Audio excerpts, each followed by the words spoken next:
right on track. All right, keep going. Okay, so what would you say is your very biggest strength? Transparency. I think we talked about that. I think that it can be a weakness, and some people can be, okay, that was a little much. You know, that was a little much. And that's okay. I think as you get older, I'm okay with not being everybody's everybody. And I didn't used to be okay with that. I think I used to always want to be a people pleaser and a yes ma'am and no sir and all the things. And honestly, at the end of the day, nobody ended up liking you, right? Or they're like, who is that person that's like trying to do all that? So isn't there freedom in that? There is, you know, and being considerate of people, but at the same time, everybody has a different purpose. And I think for me, it is to be my own story consistently comes to fruition in a way to help. So for me, it's transparency, whether you like it or not. And you can always delete me from Facebook. I mean, that's kind of the thing, too. You know? If you're not a fan, then bye-bye. How about your biggest weakness? Ooh, do you have one? No. Let's see if that transparency really comes through.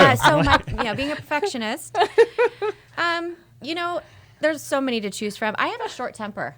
You do? I do. I have a very short temper, and it's interesting. It's getting worse and worse. The older we get.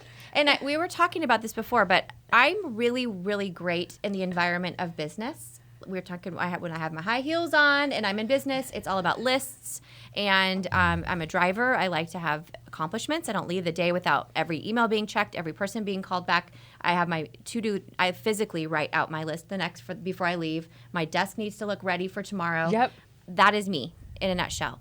But when I get home, and I have 2 children and a husband, and can't have the same approach to your home as you do your business. Run it like a business. You can't. And stay married and have kids love you, and it doesn't work. So my biggest thing moving into the next couple years of my life is going to be taking the high heels off, putting the slippers on, dropping the perfectionistic.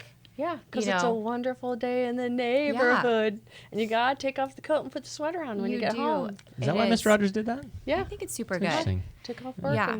But I like that approach, though, about the heels to slippers approach, because I think there's a mental shift that happens. And you know what's really funny is I feel that exact same way. And when I would get home, I had my clothes on and I had my high heels on, and that person did arrive and stay that person until I took it off. Exactly.